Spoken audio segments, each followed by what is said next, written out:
Well, good evening, everybody. Welcome to this meeting of Eastern Area Planning Committee. I'm Councillor Graham Pask, Chairman of the committee. Other members of the committee in attendance are Councillors Bridgman, Law, Linden, Longton, Macro, Mays, Somner and Woodhams. And the following officers are in attendance to advise and support the meeting. Michael Butler, our Principal Planning Officer, who will be presenting the application we have to consider tonight. Sharon Amor, the legal advisor, and Stephen Chard of Democratic Services, who is the Zoom host. Now, before we start proceedings, I'd like to explain, really for the benefit of members of the public who may be watching, that tonight's meeting is being held both over Zoom with councillors present and COVID compliant in the council chamber. I can confirm that those present in the chamber are sitting socially distanced and are thus permitted to remove their face masks while seated. Parish council representatives, the objector agent making a presentation to committee one is doing it by Zoom, but I welcome three of you who are here to present live. When your time comes, I will give you the guidance and ask you to move to the lectern where there is a microphone so that you can be part of the Zoom process too. Now, do any members have any questions about the way in which this meeting will be conducted tonight? Right, well, item one then, apologies. Yes, Chairman, an apology received from Councillor Ross McKinnon. Councillor Graham Bushman is his substitute. Right. Welcome, Graham. Minutes. Now, I'm going to turn to Councillor Bridgman, who has a number of them. Minutes of the meeting held on the 4th of August 2021. Councillor Bridgman. Chairman, I circulated an email to members of the committee yesterday. I'm very happy to talk through it, but I don't know whether you just want to accept that email. They are, for the public, they are pretty minor grammatical amendments. There is one moving a comma, which actually makes a change to the meaning of the sentence in question. But apart from that, they're inserted words, missing words, and so on and so forth. So if I can take you through them if you want me to, but I'm very happy to leave it to them. I am happy, and the changing of the meaning with the comma does actually correct the meaning of it, in my opinion. Members, first of all, are there any other points that any other members wish to raise? Councillor Longton. Chairman, I think the insertion of the word "not" in the fourth of these matters does make a difference to the meaning too. It is therefore not a unique situation, as opposed to it was a unique situation. Chairman, the amendment isn't to "it was therefore a unique situation." It is to, the wording was "it was therefore a unique situation." I just simply added a T, Chairman. Right. Understood. Any other, Councillor Linden? Yeah, that's just a minor point. Simon Till is a team leader. I don't know whether we need to correct that rather than a planning officer. Indeed, he is, and I'm sure that can be noted and changed. So, members, with those amendments, may I sign the minutes as a true and correct record? Thank you. Councillor Law. Thank you, Chairman. It's a procedural thing. Do we, as we're in the room, do we actually have to put our little hands up on Zoom or just physically raise our hand? Right. I've had this conversation with one or two of you beforehand. In a way, as we are all on Zoom, it does actually make it easier for me to manage. If you would please use your Zoom hands, then you pop up in the right order and I can take you in order. So if we could all do that, please, because I was conscious last time when someone physically raised a hand that I did overlook him for a little while. But if we could all use Zoom hands when it comes to asking to speak, that would be most helpful. Right, minutes are... Sorry, Graham, sorry to interrupt you. Is everyone happy with the minutes? Because I don't think we actually had a little vote. Oh, we didn't actually have a vote, did we? Can I please have a show of hands? I got lots of nods, but please may I have a show of hands that the minutes are correct now with the amendments? The physical hands are fine, thank you, good. No Zoom hands, thank you. I said she'd keep me on the straight and narrow. Any members, are there any declarations of interest, please? There are none. In that case, we turn straight to application number 21-01645, Redwood Burnt Hill, Yattendon. And I would ask Mr. Butler if he would give his presentation, please. Yes, Chairman, can everyone see the screen okay? Obviously, I hope you can. I'm sharing the screen.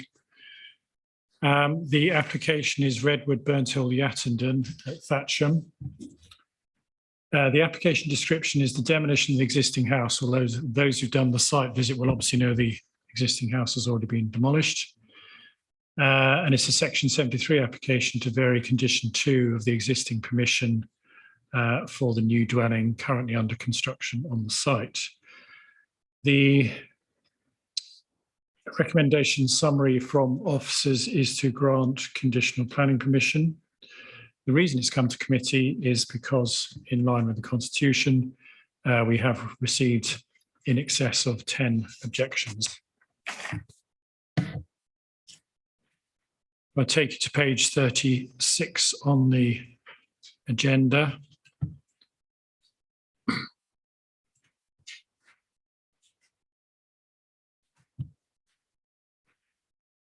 As I say, this application seeks planning permission under Section 73 of the Town and Country Planning Act to vary Condition 2 of the approved plans. Effectively, what the applicant is seeking, and I'm not sure if my cursor will actually come up on the plans. Yes, it does, which is good.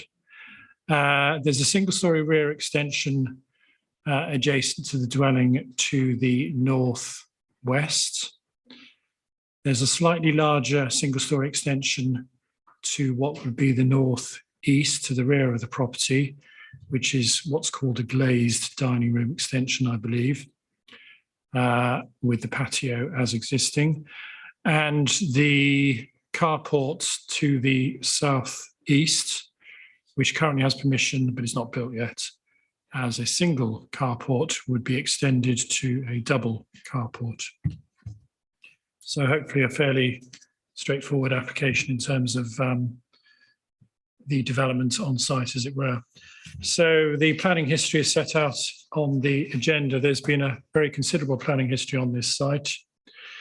And there have been a number of appeals which are referred to, and I'm happy to answer any questions on those. In terms of procedural matters, no environmental impact assessment was required in the application. The application has been publicised in the normal way, and as with the current permission, development goes ahead, clearly SIL will be payable. In relation to consultations, and I know we're going to hear from them later, Ashamsted Parish Council strongly object to the application, as does Yattendon Parish Council. I believe the boundaries are very close at this particular location. Whereas the Highways Officer has no objections, and in fact, there are either no responses or no objections per se from any of the technical consultees on this application. Excuse me. In terms of public representations, as I've mentioned, we've received, or the council has received, well in excess of 10 objections. We've actually received 19 objections. I won't go through all the reasons for objecting because that's clearly set out on the agenda sheet on page 39. And all of them are reasonable planning matters, reasonable planning matters that can be taken as reasonable material planning considerations. Section 4 sets out the planning policy and the appraisal by the case officer. I should just say, just for absolute clarity, I'm not the case officer on this application. Matthew Shepherd has prepared the report and done the work, but he's on leave, so I'm taking it. So if there are any very detailed questions I'm not able to answer, I apologise in advance.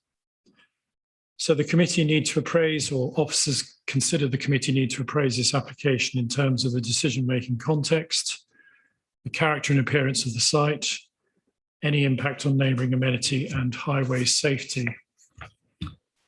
In the decision-making context, we've set out in some detail what exactly a Section 73 application does and should do, and we consider it's the entirely appropriate legislative vehicle for the council to consider this particular application. I'm happy to answer any questions on that if you wish. In terms of character and appearance, we consider that the dwelling needs to be considered in relation to policy C7 in the HSA DPD, which relates to replacement dwellings. And I'm sure you'll be aware that replacement dwellings in the countryside, we have a fairly strict proportionality test. You'll see on the screen, this was the scale of the demolished original house. The next screen shows the current permission on the site as approved, as currently being built. And those are the cross sections in terms of the street scene. And this is the proposed site plan, location plan, and block plan.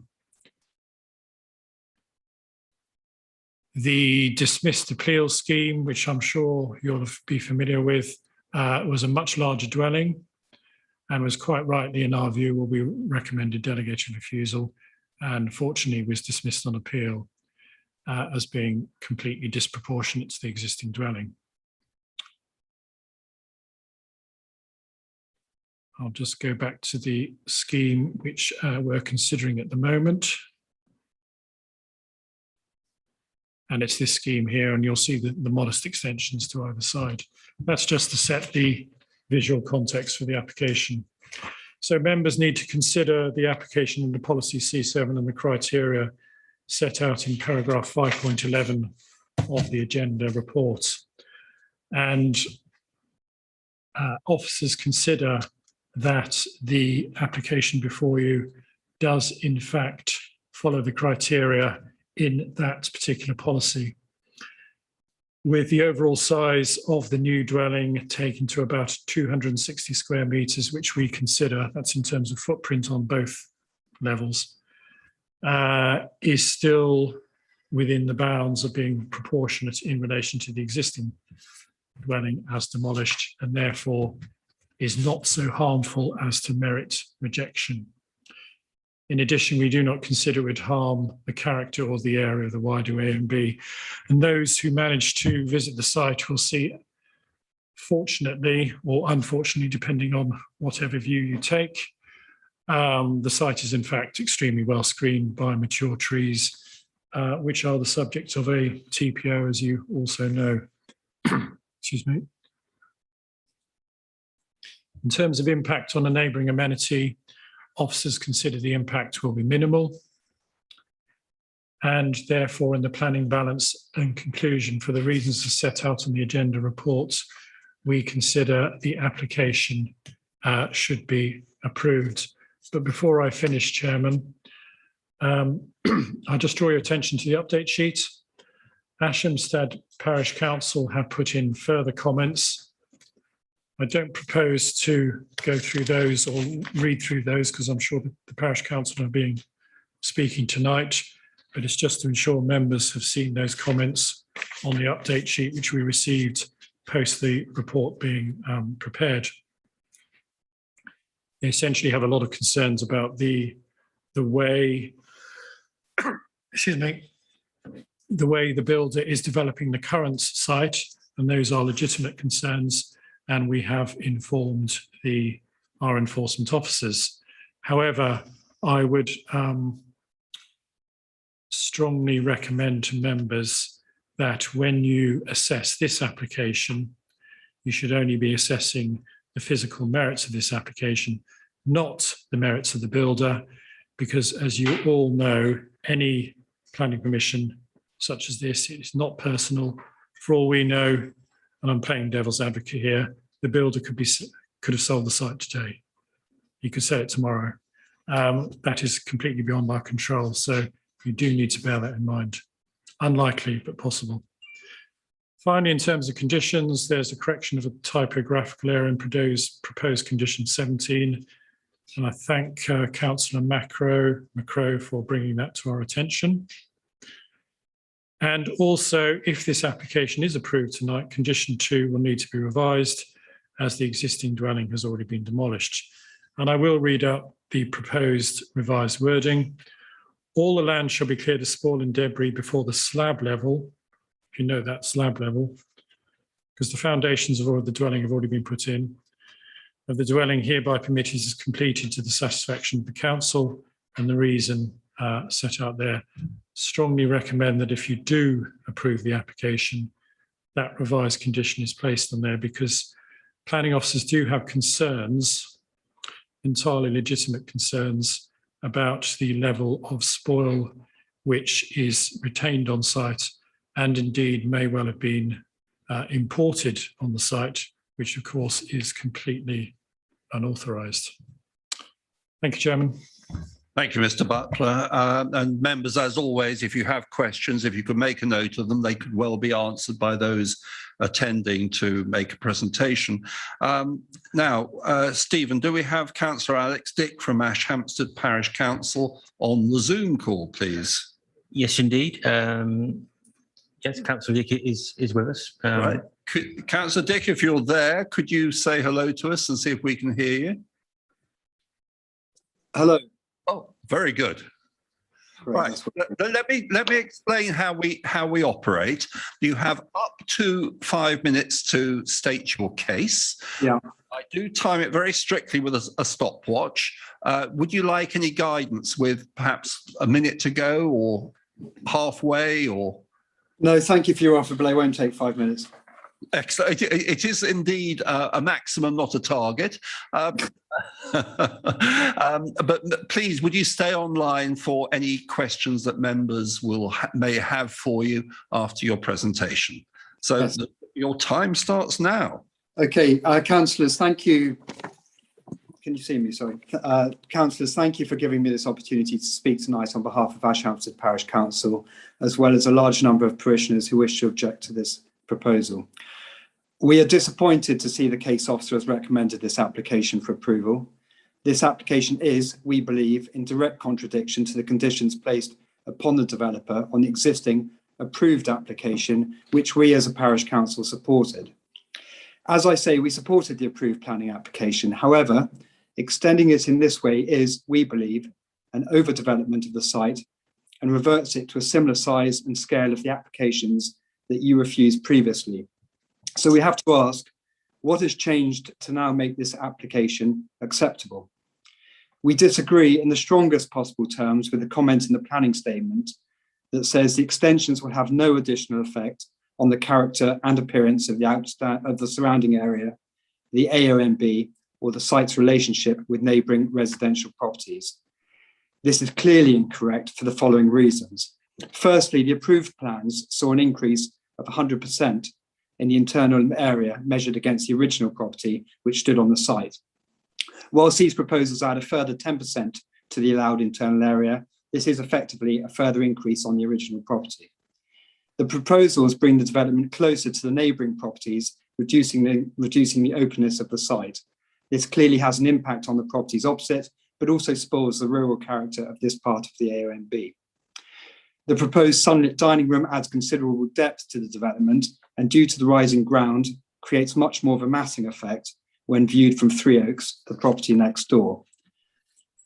Condition 23 of the previous planning decision was specifically applied in order to prevent overdevelopment and now appears to be ignored altogether. And allied to that, the concern is that if planning permission is granted for this application, it may lead to attempts to increase the property size even further. It appears to us that the developer is using every loophole and excuse to get a larger built area established, which is understandable. He is a developer after all. But that does not make it right. And for the developer to refer to, and I quote, predictable extension requirements and the need for plant rooms and sunlit rooms now, when there was not one previously, shows a degree of ineptitude at best, or as we see it, a desire to play the system.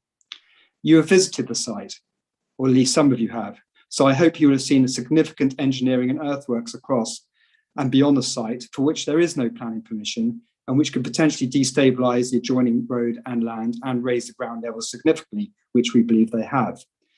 It appears the purpose for doing this is to bury the old house to save having to dispose of it.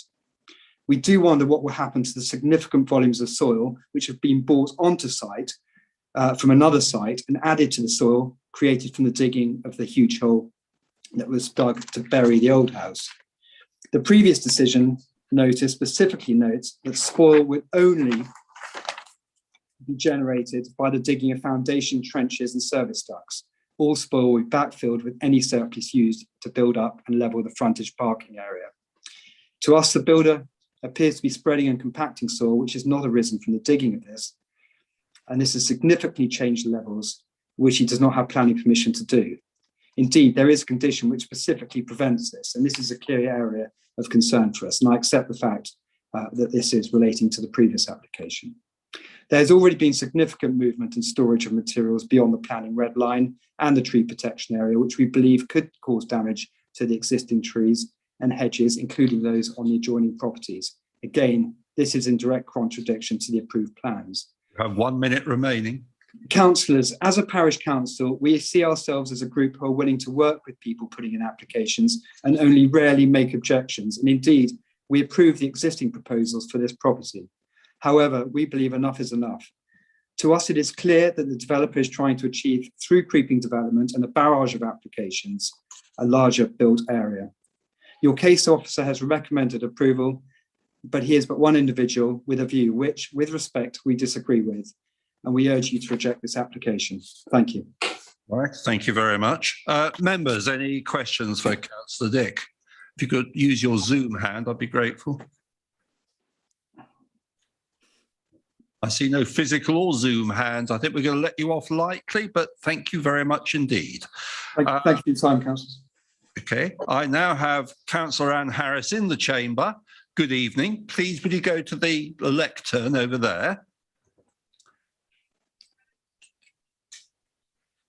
Hopefully the microphone might have a little button down on the bottom right-hand side.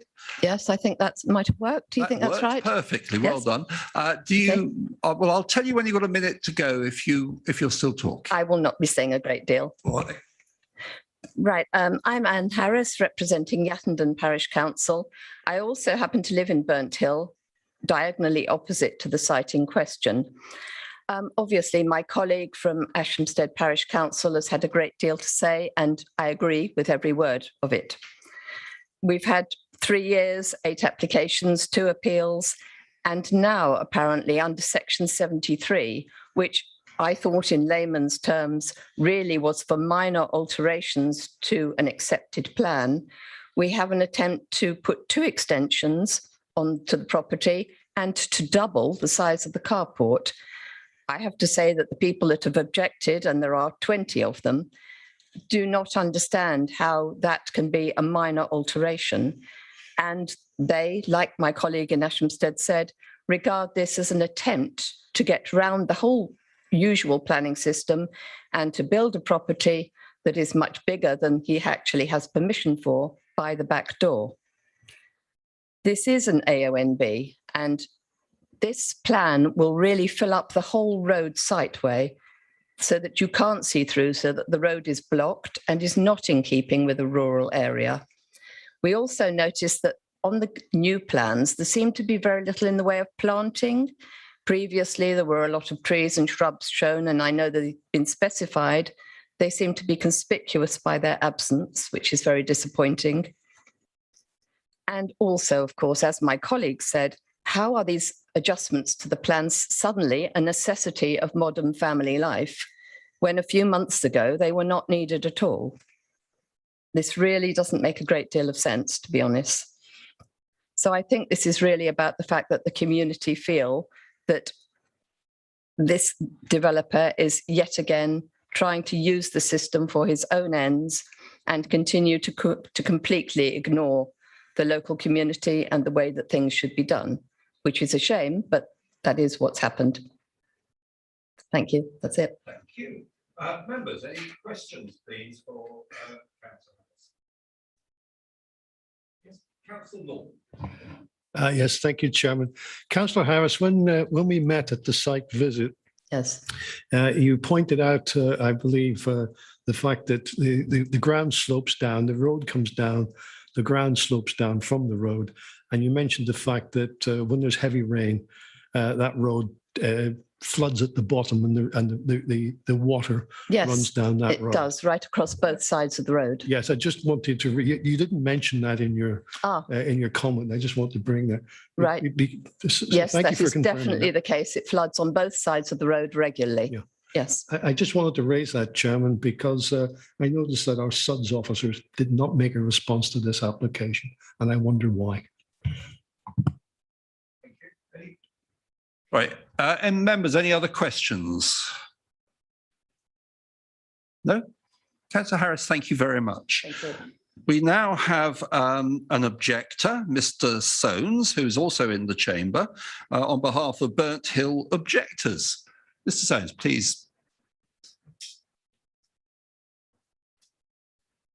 It looks like your microphone is on already. Can I assist you with any timekeeping? No, I think I'll be okay. Thank you very much. Right, thank you. So, Mr. Chairman, members of the Planning Committee, my name is David Soanes and I too live in Burnt Hill.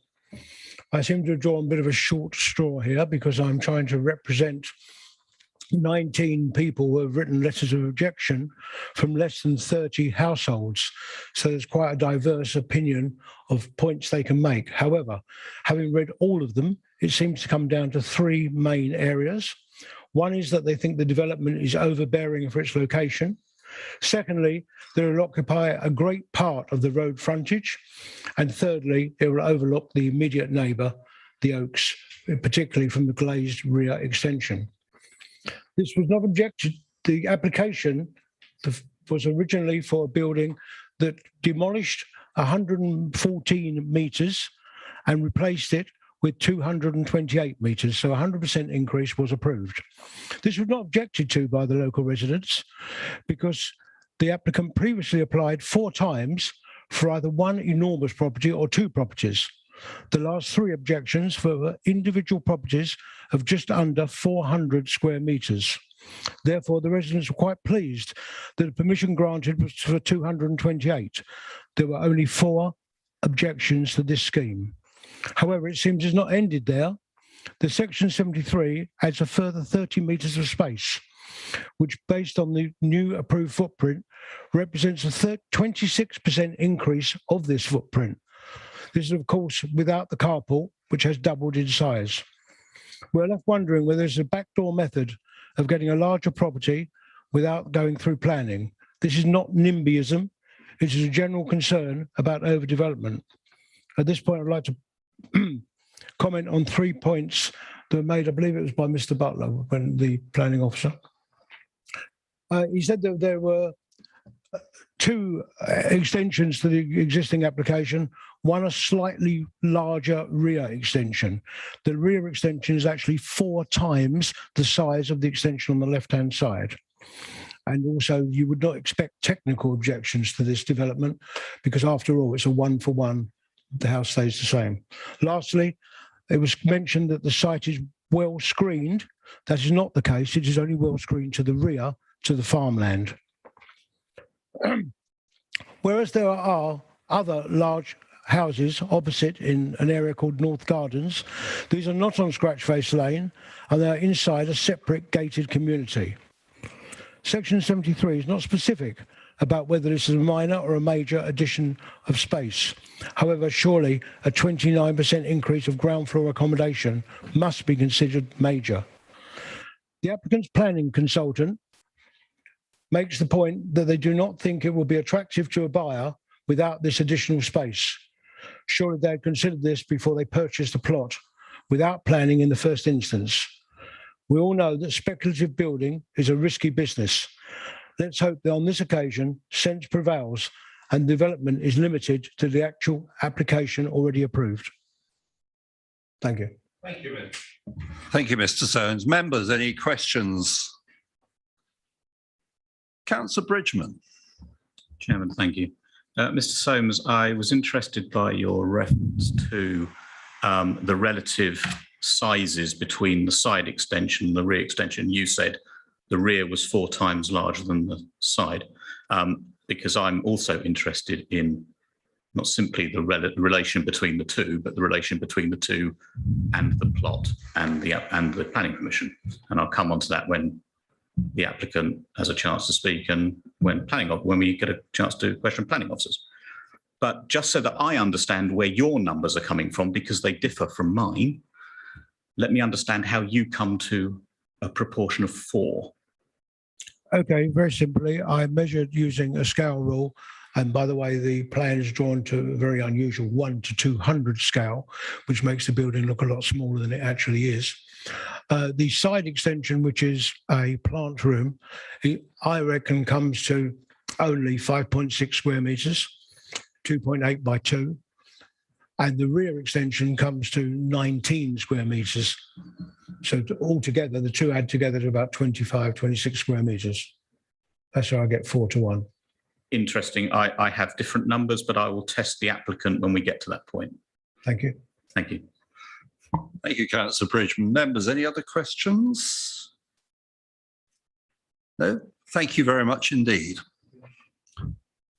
We now have Mr. Thorpe, who is the agent. Mr. Thorpe, welcome. We're very consistent. The same rules apply. Can I assist you with any timekeeping? I think I should be okay. Okay. So thank you very much for that. Okay, well, as a starting point, can I please suggest to members that this application for amendment is in essence simply a householder application for single-storey side and rear extensions that would normally be PD, permitted development. In particular, the proposal makes no change to roof height or the width of the approved principal front elevation that's currently under construction. Your office has attached a standard condition to the original planning approval that takes away permitted development rights. Now, the same conditions applied virtually without exception to every single new house approved in the district. So the removal of PD rights here is normal, and it doesn't suggest that there's anything special or unusual about the application or the site. The government's generous PD relaxations allow 50% of the garden area to be built on and rear extensions up to 8 metre in length for detached houses like the one before you now without requiring planning permission. However, it's important to note that the extensions in front of you now are nowhere near as large as those allowed by the government. In fact, the single-storey side extension is a mere 2 metres wide. It's set back from the frontage by 3 metres, and the applicant's done this so it breaks up the building line and it doesn't make the frontage facade look any wider. The single-storey rear extension projects 4 metres, and that's only half of the government allowance. It's inset by 1 metre on one side, 4.5 metres on the other, so it's screened from public view behind the approved house and additionally screened by the already approved frontage landscaping. And that frontage landscaping is a 900 metre high beech hedge. The carport doubles in size, but it's a lightweight, essentially see-through structure, and it's on a plot with a 46 metre wide frontage. And that's the equivalent of 7 6-metre car lengths wide, so it's very wide. It'll have little impact on the street scene, even less so because it lies below street level, since scratch face lanes on a hill, and the carport's further screened by the approved beech hedge frontage landscaping. The single-storey side extensions needed to house noise-generating plant associated with the required air source heating system. If the plant were outside instead, it would significantly increase noise levels to the neighbour. Members on the site visit will recall that the dense laurel hedge along the side wall of the neighbour's house is not only as tall as the proposed extension, but there's also a 6.5 metre gap between the extension and next door. The rear extension is more or less parallel with the rear of the neighbour's house, so it can't be seen from inside his house. Only the top section can be glimpsed from his back garden over the retained dense laurel hedge. In addition, there's an 11 metre gap between the extension and the neighbour's garden. Now, that 11 metre gap is the same policy length required for a full-length new residential rear garden, so it ensures there's no overlooking, overshadowing or loss of privacy to neighbouring property.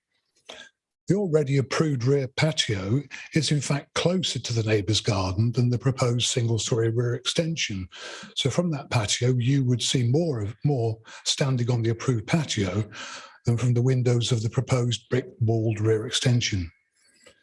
As the planning officer's report highlights, the proposals are proportional. They add little to the overall scale, bulk or massing of the approved dwelling, and they aren't harmful to the character of the area or the AONB. In terms of the AONB, the site lies within the settlement. It's enclosed on 3 sides by residential development, and the 4th side adjoins a field to the rear, whose view is blocked by a significant full-width copse of tall TPO trees with a dense understory. You have 1 minute remaining. Thank you. Now, since the proposal doesn't affect openness, local character, the AONB, or affect the amenities and privacy of surrounding dwellings, it may be difficult to formulate a defensible reason for refusal. So we respectfully request that members give the amendments a favourable consideration. Thank you. Right, well, thank you, Mr. Thorpe. Members, any questions? I see Councillor Macro.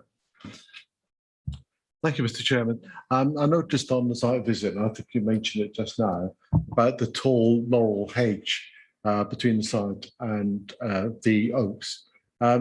Who owns that hedge, please? That hedge is on a shared boundary, but it's under the control of the applicant. Okay. And just to reinforce the fact that it hasn't been touched at all, as members will have seen from their site visit, it's there. Now, I'm a tall man, and I can't reach the top of that hedge where it adjoins the house. Thank you. Councillor Bridgman. Thank you, Chairman. All right, a few questions for you. Let's start with the numbers. I found it, as I think some of the we've heard from objectors, rather difficult to gauge these plans because they don't have what I would expect on a plan, actual distances along the walls. Rather, we are required to scale to a scale at the bottom of the plan. I expect to see AB lines so we can see distances between, go on, Michael, distances between particular walls and so on and so forth. So let's understand what you say the dimensions are. Can we have the dimensions of the house for which planning permission has been granted? If you want me to do that, I'm going to have a scale to hand and a plan in front of me. On the table there, I think. Well, the scales of the scales are yours. So.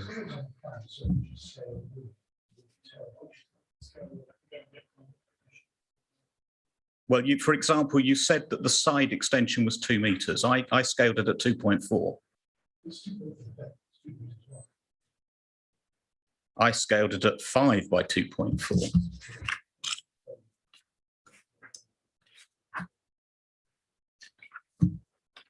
I should say that the scaling of plans and the way plans are presented are in accordance with government guidelines. The government publishes documents to local authorities to explain what is and what isn't acceptable, and these plans are fully acceptable. I hear that. Then I will work off what I've scaled them to. I mean, I'm happy to tell you what I've scaled them to, and you can tell me that I'm wrong and show me that I'm wrong. I can't do that without a scale, I'm afraid. I've got the original house, as it were, the house for which planning permission has been granted as 11 by 11.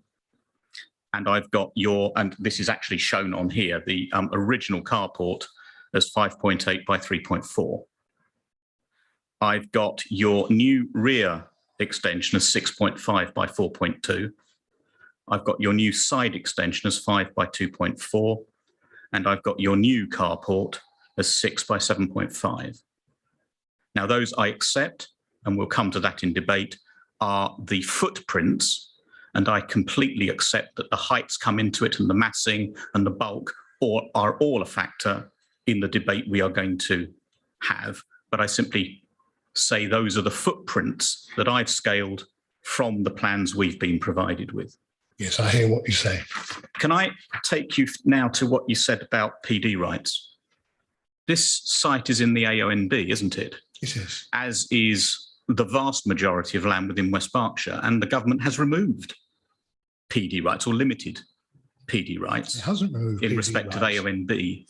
Sorry, as you say, there are limits on Limits on the rights. Yeah. And therefore, it isn't true to say that if this was a householder application for extensions to an existing property, it would have PD rights. That's correct, isn't it? If there weren't a condition taking away the PD rights, then this work wouldn't require planning permission.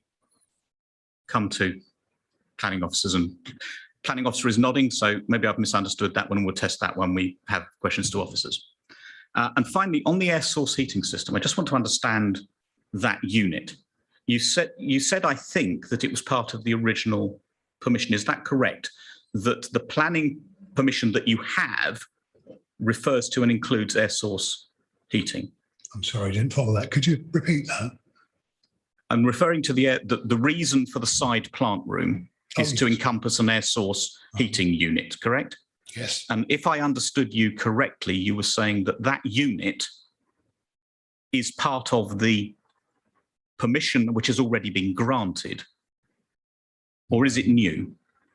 No, it's an addition. It's a brand new, this is new to the existing planning permission. Well, the government has decided you can't have gas central heating anymore. And subsequent to the approval, the developer has to consider what he should use within the building regs.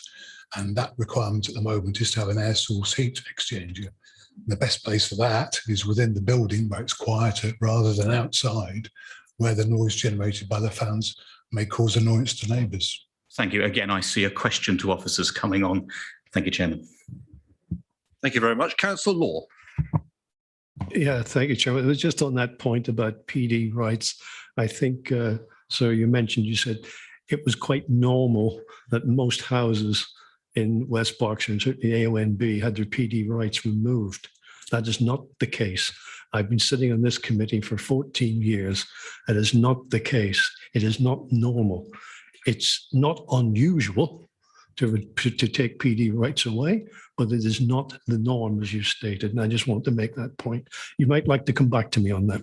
Well, I've been working in planning in the local area for 40 years, and the majority of approvals I get from West Berkshire indeed have the condition taking away PD rights.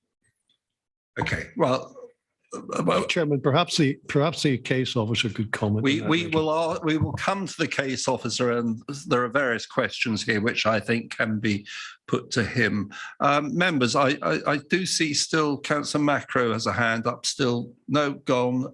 Anyone else? Mr. Thorpe, thank you. Thank you. Members, we now have any remaining questions, of which there appear to be some, to Mr. Butler before we start the debate. Who wants to start with questions to Mr. Butler? I think Councillor Law, your question about PD rights. Chairman, as the local ward member, I think I have a pardon. I did this on the site visit, didn't I? I humbly apologise. Councillor Law, as the ward member, you have up to 5 minutes. Yeah. As they say, once is an accident. Once is an accident, twice I'm starting to wonder. So. Anyway, thank you very much, Chairman, for the whole thing.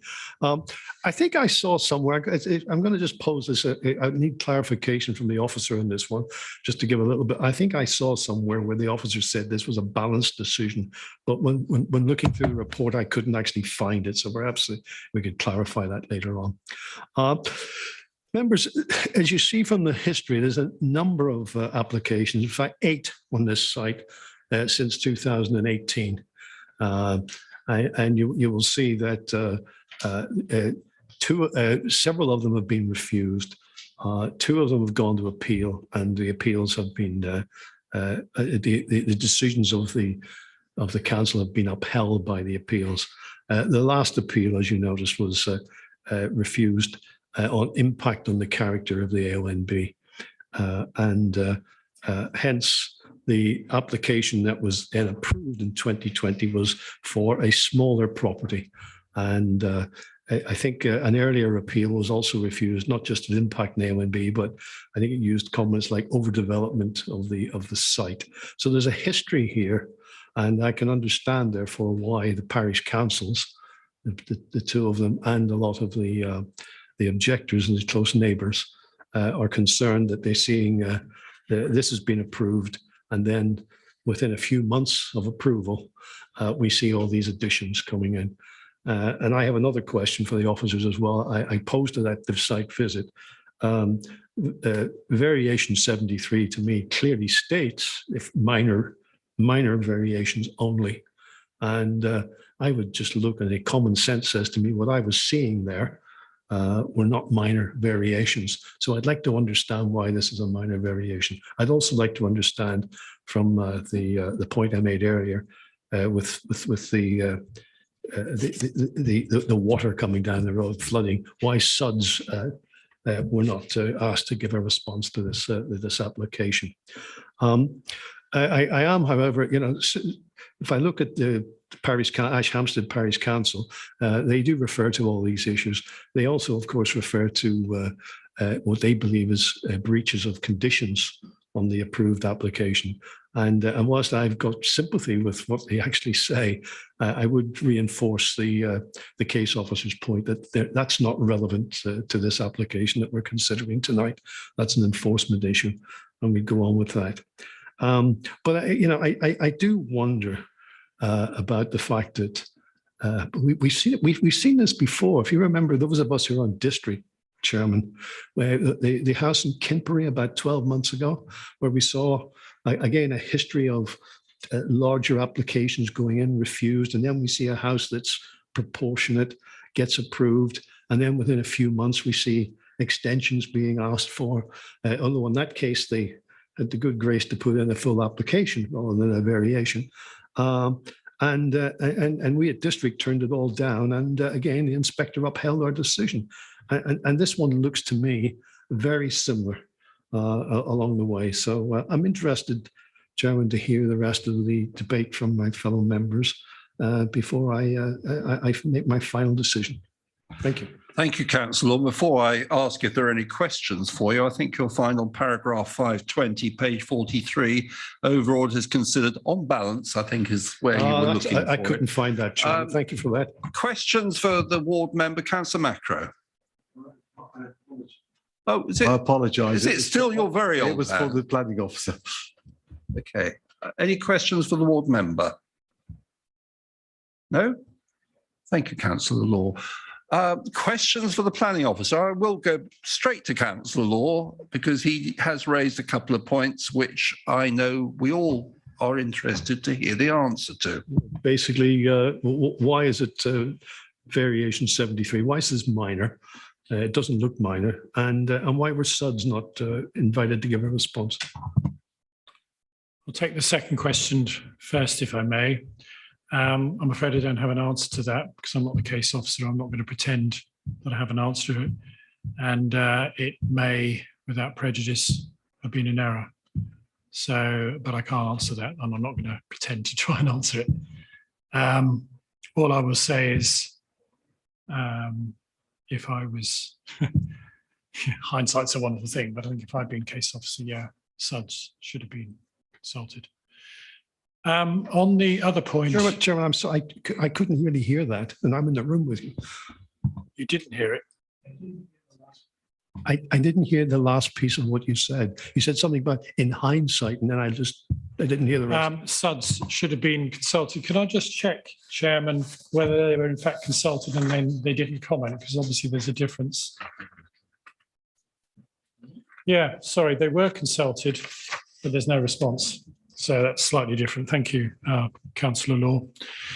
On the other point, we consider as officers that it's certainly the correct vehicle for this application to be under Section 73, because as the report clearly says, there's no statutory definition of what is minor or not.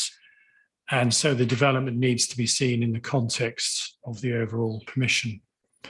And I think it's helpful to say that, as the agent has said, and I agree with the agent, that if permitted development rights hadn't been removed from this development in the existing permission, then once and only once the dwelling is occupied, not before, but once it's occupied, then permitted development rights come into play and the extensions could have actually been built.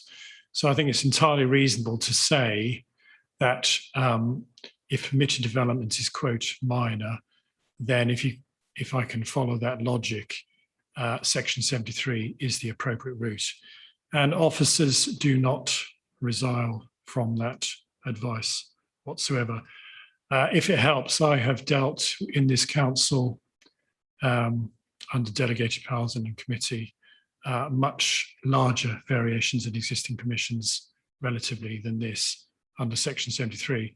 And as the report says, if this council decides to issue the consent tonight, if that is a freestanding fresh permission on which you can obviously apply the variation to plans, but it is open to the committee to apply other conditions as they see fit.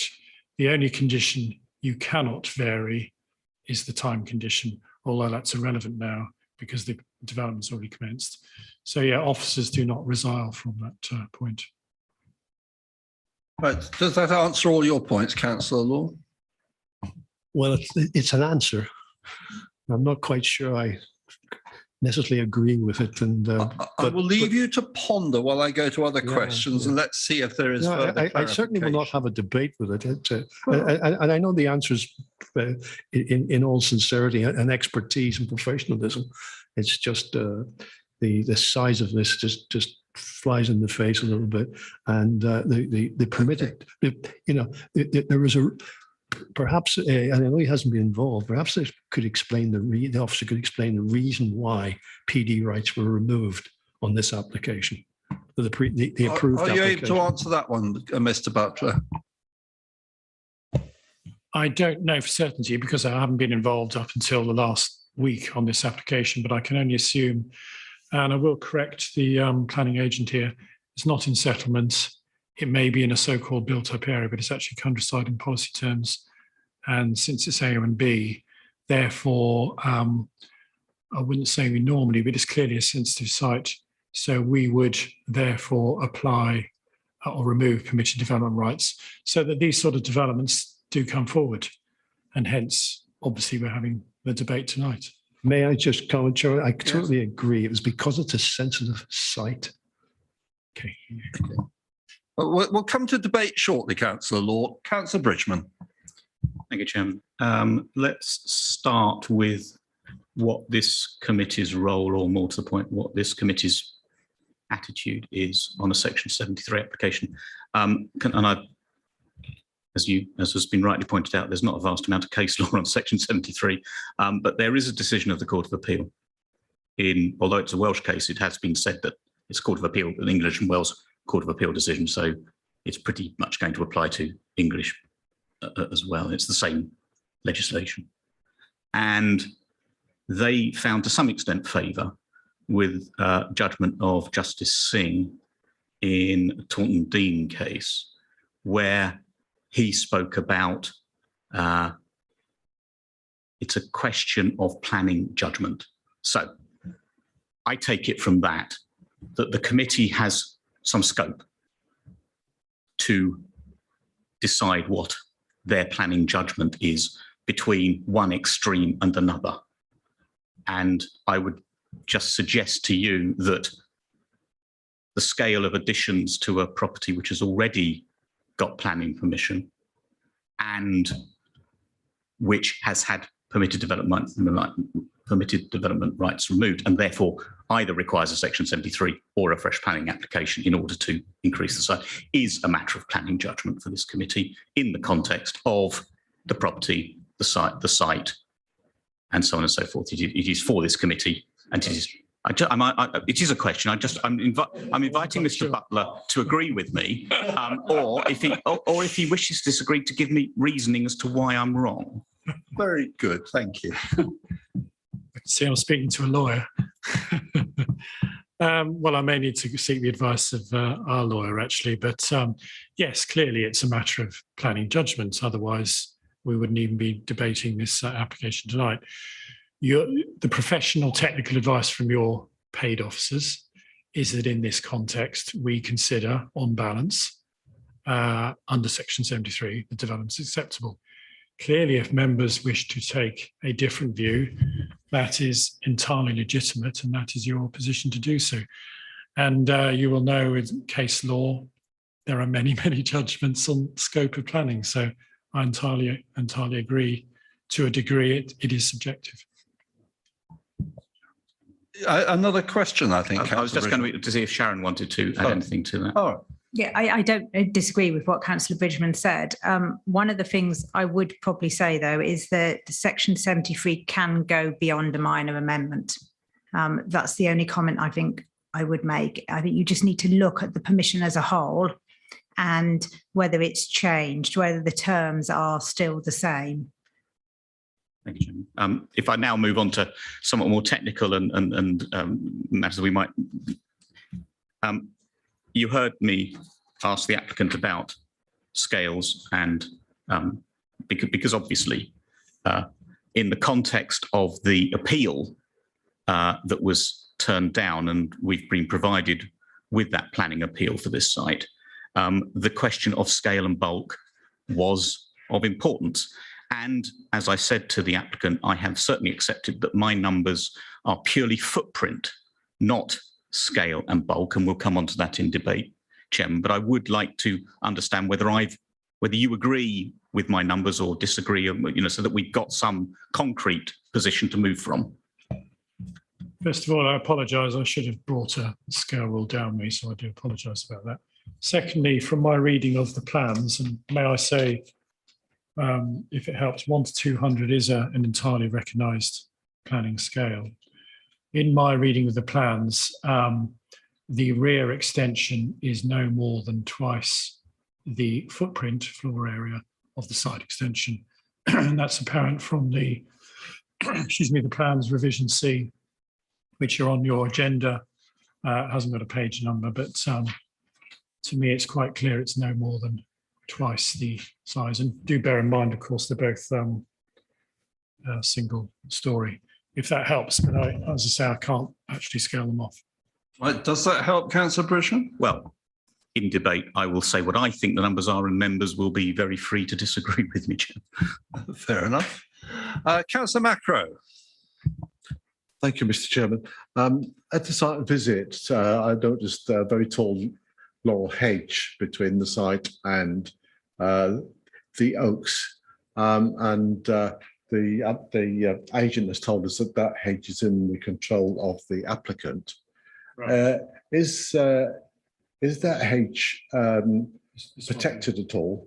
Oh, sorry, I'll rephrase that.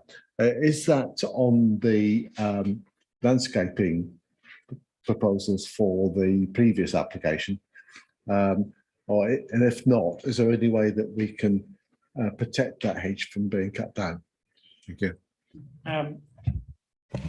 First question is without checking, I'm afraid. As I say, I'm not that familiar with the planning history, although I've looked at the file carefully. I don't know whether it's specifically protected under the existing landscaping condition. What I would need to know is whether that hedge is within the red line of the application site and therefore can be conditioned under the control of this applicant. That I don't know, but I can say that it's definitely not TPO'd because we would not TPO a laurel hedge. So I'm afraid it's a bit of a mixed answer. Okay, thank you. Councillor Mays. A couple of questions. The first one comes from the discussion about the involvement of the hydraulic testing, the flooding. Right. The site visit showed that there's a lot of clay, which may not be original, it may be made ground at the back of the site, and I would expect they runoff to end up in the road. So that's a point that the Stuart Clark and the other officers should be looking at. On the red line I've got here on the drawing, a black dotted line, is that the limit that we're talking about? Is that the limitation of the site?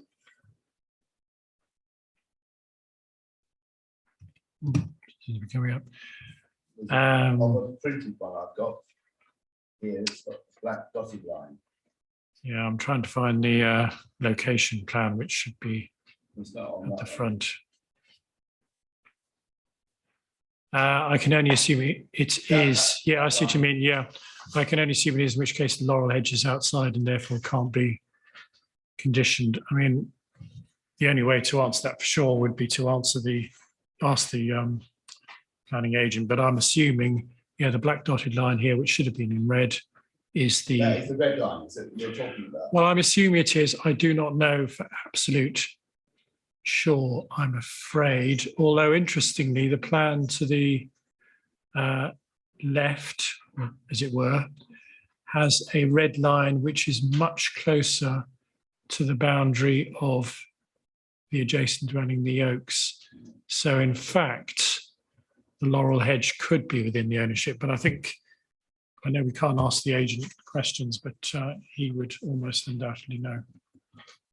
So, perhaps I could help. I'm looking, perhaps the agent could nod, but I thought he said that the laurel hedge was in the ownership of the applicant. It is, as far as we know. Right.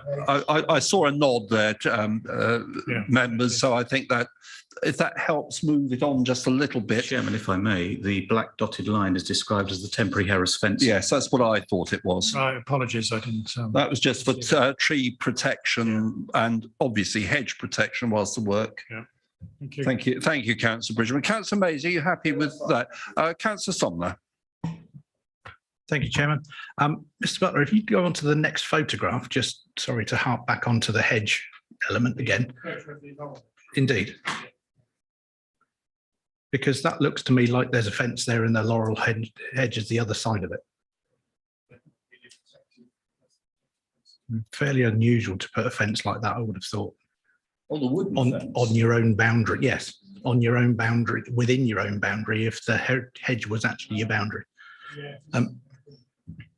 That's just an observation, Chairman. I just wanted to come back to the SUDS conversation and a question for clarity to Mr. Butler, if I may, which is that what we're looking at tonight is additions to an existing and approved application. Yeah. I would have thought, and I look to you for confirmation or otherwise, that the primary requirement for SUD's response on that would have been for the main application and the main dwelling. And actually that potentially the additions would not have a material impact on the previous SUD's outcome. Is that a reasonable assumption to make? That is, that is a reasonable assumption. I'll draw your attention to the wording of condition 14, whereas in fact, because the original permission is now under construction, if you do approve this tonight and obviously add condition 14, which we strongly recommend you would, the sustainable drainage measures have already been approved under that discharge of condition application. So I would say yes to your answer. Of course, any further built form will impact slightly upon SUDS. But again, it won't be a material impact, because if it was completely material and substantial, I come back to the point we wouldn't have accepted it under section 73. Thank you, Chairman. Thank you for that, Councillor Somner. Councillor Linden. Thank you, Chairman. I might be quite innocent on this, but the fence might be there to protect. The barrier may be there to protect the fence and the laurel. So I don't know whether that's relevant or not. Maybe the Butler could give us advice on that. But coming back to the point made by the agent concerning the boiler. Now, the government did indicate that they wanted gas boilers to go, but I don't believe they've actually legislated or stated in government guidance, and you may correct me on that, that it's illegal to put a gas boiler in a new build at this moment in time. I'm afraid I do not know the answer to that. I'm not a building regulations expert. It would be good, obviously, if I did know the answer, but I don't. So, but of course, it's entirely legitimate for the applicant to take on these sustainability measures for a dwelling which will be there for perhaps 100 years. So we certainly wouldn't discourage those sustainability measures. Okay, thank you. I see two more, well, two members have put hands up again. Councillor Bridgman? Chairman, thank you. And apologies, I forgot to ask this question earlier, but it follows, in fact, neatly on from what Councillor Linda's just said. My question is this. If this application for Section 73 fails, and therefore the side extension which would house the heat source pump can't be built under this Section 73, does the the question of PD rights for such construction, such machines, such whatever they are, would the applicant be able to install such a unit in the garden of the building rather than inside the building as permitted under permitted development or whatever? No, he wouldn't, because under the existing permission, my understanding is that permitted development rights have been removed for all outbuildings. So he would then have to come back for I almost don't say Section 73, or the householder application for approval from this council. Thank you, Joe. Okay, right. Are there any other questions? We've had quite a lot, but then there are quite a lot of questions to ask, clearly. In that case, I am looking for someone to start the debate. Councillor Bridgman, is that an old hand or are you? No, that's me. That's a new hand. Well, you start the debate, Councillor Bridgman. Thank you, Chairman.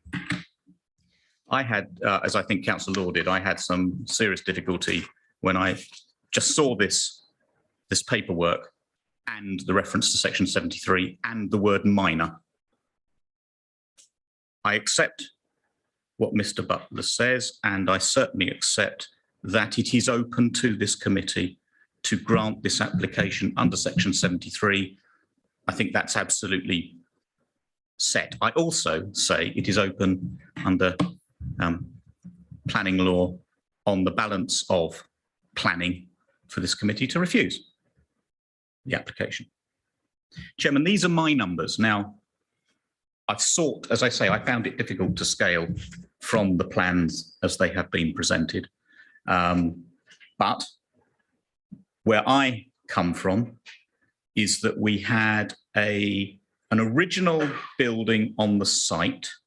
And I think this is important because it relates to the reasoning of the planning inspector on the appeal previously and the reasons why that planning application, that appeal against refusal of permission was itself refused and the appeal failed. The old building with the garage was just over 64, just under 65 square meters footprint. Now, Chairman, I made it clear when I asked questions that I was referring to footprint, and I entirely accept that the appeal referred to the height of the building, the bulk of the building, and I do think those are important factors, but I do think that the footprint gives us a measure of what we're dealing with here. The replacement dwelling that was proposed had a footprint, a ground floor footprint of 105.8 square meters, so 185 square meters.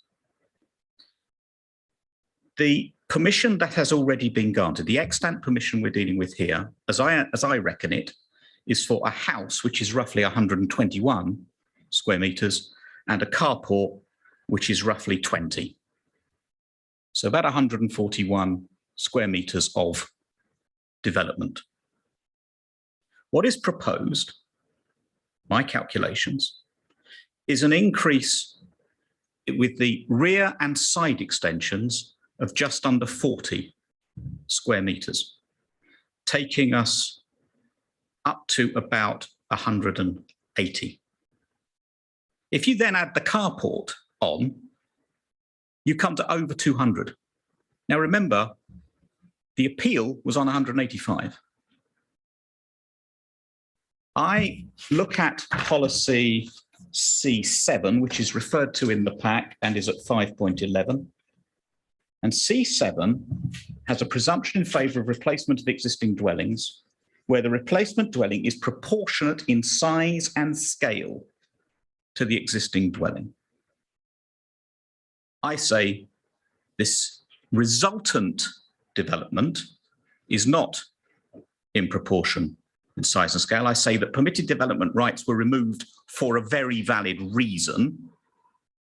And I say we should refuse this application. I'm happy to propose that when we come to the proposals once this debate has ended, Jim. Right. Well, let's hear from others. I have Councillor Somner and Councillor Law. Oh, Councillor Law then. Right, we'll go first. Yeah, thank you, Chairman. I got to say, I'm very much in agreement with the approximation of the scale and sizes that Councillor Bridgman has calculated. I did the same kind of calculations.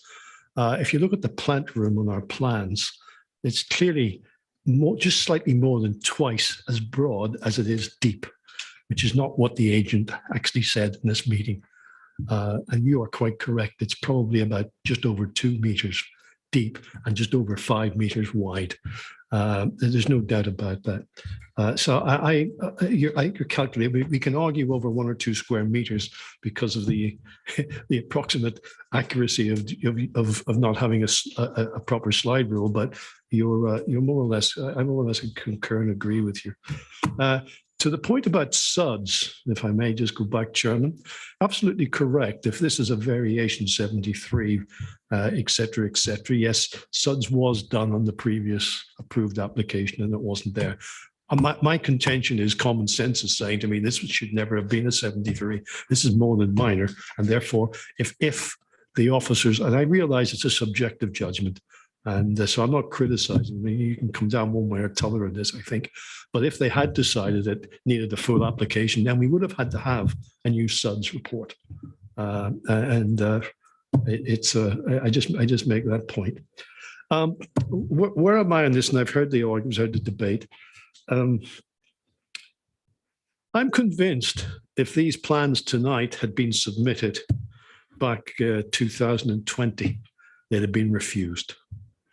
I think it would have been refused because it would have said impact on the AONB and possibly overdevelopment of the site. And so what we have now is approved plans with a few additions on it, substantial additions, which, in my opinion, are taking over the limit. So when you make your proposal, I'd be quite happy to second it.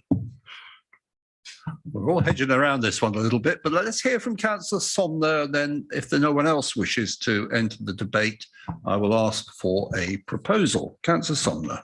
Thank you, Chairman. Let's not go back to hedges again. No, please. I have to be honest. I am a bit torn on this one. I applaud air source heating as an option. I think it's the right thing to do, and I hope a lot of other developers look to that as a solution. We can only consider, we're always told, we can only consider the application in front of us. And that becomes very difficult when the extent is not developed out, because we're sitting there looking at pictures that we are making our own interpretations of sizes which haven't been put on there, and it isn't helpful. And I think under the circumstances, it does make me question why they're not on there. There's constant references back to initial refusals, the size of that, the combined size of what we're looking at now over what was most recently approved. And this is one of my pet hates in planning, Chairman, in all honesty. This is mission creep. And I'll be blunt, mission creep to me in these circumstances is disrespectful to residents, it's disrespectful to officers, and it's disrespectful to us as members. Officers are in a very difficult position with this because, again, they are looking at what is in front of them for a current application. And when you look at a current application, you make a decision based on that and that alone. But this is just too soon after the previous for it not to be a consideration in the same conversation. Yeah, this I absolutely hear the comments of two previous members on this, and I can understand absolutely where they're coming from on it, Chairman. Thank you. Okay, thank you very much. Councillor Macro. Thank you, Mr. Chairman. Yes, I think I'm agreeing with Councillor Law and Councillor Bridgman, and I think something that's worthwhile looking at is on the plan that shows us the plan view, so to speak.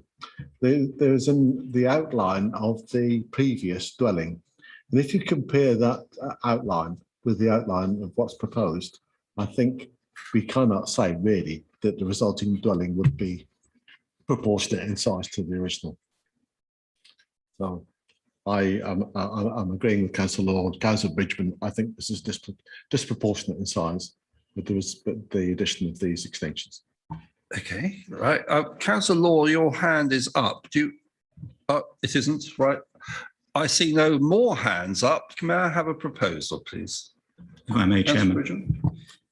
Chairman, I propose refusal on the grounds that on planning balance and as a matter of judgment, this committee considers that the application is not a minor variation to the previous planning permission, and that it should be the subject of a full planning application if the applicant wished to continue with it.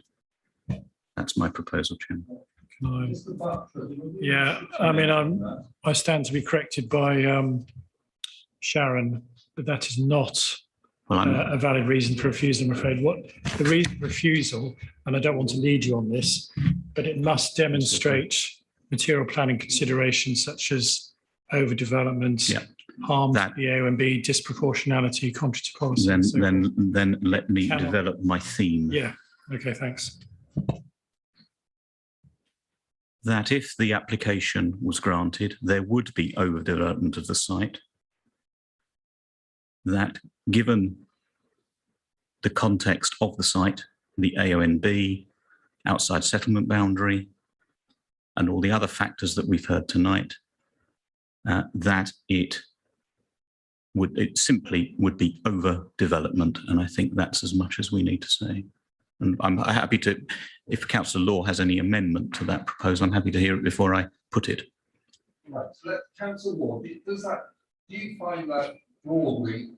Yeah. Are you able broadly to second that? Do you wish to add to the amendment? No, I can narrowly second that as well, actually. No, broadly, I think it's overdevelopment and it's a negative impact on the character of the AONB. Those are the two planning reasons. I understand where you're coming from on the variation, because you've heard my comments. I think the officer is probably very correct. It's not grounds to refuse, and if it went to appeal on that, we'd probably lose. I suspect this will go to appeal, and I suspect I'll be very interested in how that works out. So yeah, I would second your proposal. I'm not sure. Is this microphone working as far as members are concerned? I don't have a... Certainly can hear you. No, it's come on now. I think there were too many on. Right, I have a proposal. Sorry, Councillor Macro, do you wish to add to that? Yes, Mr. Chairman. I would like to add a reason in that the proposal is contrary to policy C7, in that the resulting dwelling would be disproportionate in size to the original. Well, Councillor Bridgman, would you be happy to assume that into your proposal? Waiting for my mic to work. Chairman, given that I referred myself to policy C7, I'm very happy to include that, but I see Mr. Butler. Well, I see Mr. Butler, but Councillor Law, would you be happy, subject to what Mr. Butler is likely to say? Yeah, I'm getting green flashing lights. I'm leaving mine alone now. I'm on now. I'm on the red. Yeah, I assumed that overdevelopment was kind of that's what was related. What you meant by overdevelopment. That's the policy context of overdevelopment. I agree. Mr. Butler, do you wish, before I go to the vote, to add anything? I'm not going to disagree. I just want to clarify the reasons for refusal, because I'll be, because the case officer is not here, I'll be the one who's wording the reason for refusal. So I've got overdevelopment, contrary to policy C7, disproportionality, and negative impact on the AONB. Right. I think that's pretty succinct. Right. Fine. No members wishing, other members wishing to speak. Those in favour of refusing this application on the basis of what has been proposed and seconded, please indicate. Show of hands is fine. 1, 2, 3, 4, 5, 6, 7. Those against? It is refused 7-1. Members, thank you. Members, to conclude, I wish to turn, please, to page 53. Sorry, I should say that we are going, only now we've made a decision. Members of the public may leave us now. We're going to just look at history of appeals. Otherwise, you're very welcome to stay and listen as well. But thank you for attending, all of you. I haven't asked Mr. Butler to go through all these. It's pretty well, although there's only one that was refused that was allowed on appeal. All the rest, the inspector has agreed with us. And there are some interesting ones on there, if I may dare comment. Particularly the first one, 5 acres Bath Road, Woolhampton, which was for 2 houses, admittedly in my patch. And I would also comment in my patch on the last one, land adjacent to Hunt's Cottage, which was policy C1, where the applicant argued that a collection of houses comprising a very small hamlet called Midgham Green could be included to add up to 10. And indeed, that clearly was not the case, according to the inspector.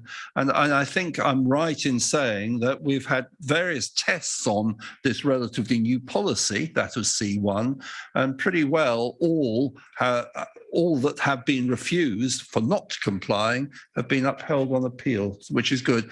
Mr. Butler, I know I'm happy for any other members to ask any questions or make any comments about any of the others, but you do wish to say a few words, I believe, about the Liddell application adjacent to Tadley, just in West Berkshire, the appeal decision of which came out today in their favour, or yesterday, I should say.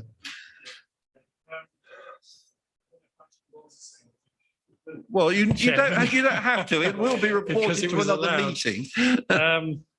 Yeah, professionally speaking, I was extremely disappointed in this decision because it's a very clear greenfield site. It's a major development. There was no question it's outside settlement boundary. And although professionally speaking, extremely disappointed in the appeal decision, I'm disappointed in the sense, and I've read the letter on a number of occasions now, as you'd expect, that the inspector glosses over the development plan policies of this district, specifically ADPP1, which was the crux or one of the cruxes of our case. And he doesn't examine this in any detail whatsoever, which, and I'm speaking professionally now, not necessarily on behalf of the council, but as the case officer, I was very disappointed he didn't expand upon his reasonings on that. But essentially, he felt the landscape visual impact was on balance acceptable, though he did actually accept there was conflict with policy. And he accepted that the retail need was exceptional. And I stress that's not necessarily for the residents of this district, but it's exceptional for the residents of Basingstoke and Deane.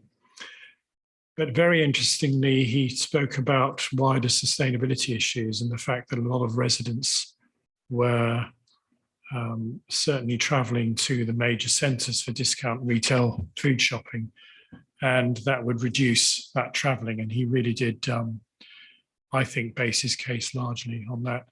So it was allowed, and I have every expectation that Liddell will definitely implement the application. Okay, thank you very much. Any other questions or comments, I should say, about the appeal decisions as noted?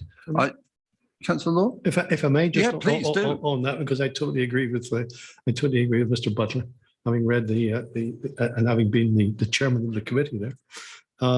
It was interesting to me that when the inspector referred to precedent, he was talking about just immediate sites. Whereas what we were talking about was a precedent of building outside, out of town, greenfields, supermarkets, which is obviously coming back into our local plan policies, which he did. He missed the main point, in my opinion. Yep. And it's an interesting one. It's one of those things, I think, if we had proper hearing, we could possibly have been able to make those points. Yeah, valid point. I agree. Right, members, the next meeting scheduled is the 15th of September, which would normally mean site visits the week before on the 8th. Now, the nights are drawing in. In fact, we can't see at the moment, but I fear it won't be long before it's getting dark even now, 8 o'clock, in 3 weeks' time. Apart from that, we've got district planning on the 8th, which does involve some of us. So I'm in your hands. Either we can do the 8th in the morning, or we can't do the 9th, that's council. We could potentially do the Tuesday the 7th. But if we want to keep to Wednesdays, which historically we have, we are almost getting to the stage where we're going to have to revert to morning site visits anyway, which I know are not very convenient for everybody, but then evening ones aren't convenient for everybody either. I'm in your hands. What do you suggest? I would propose we go for the morning. Well, I mean, I'm leaning that way, I confess. The problem is we never know when making this decision how many items there are. There could be 2 or 3 quite big ones, in which case I am reluctant at this in September really to stretch it into the evening anyway, despite the difficulties. And Councillor Stomner, I know mornings will not be easy for you, for which I apologise. But so shall we say the 8th, starting at 9:30? Let the traffic die down as always. I'm seeing 1 or 2 nods, so we'll take that as read. Vice Chairman's putting his thumb up. Right, thank you very much indeed for all. Councillor Linden, do you wish to say anything? Yeah, very briefly. I wish to give my apologies to that meeting. So, what the planning meeting on the 15th? On the 15th. Okay. Well, I'm sure you'll get a substitute, won't you? Thank you. Right, and Stephen, if you would advise, please, when we're no longer live streaming. I declare the meeting closed.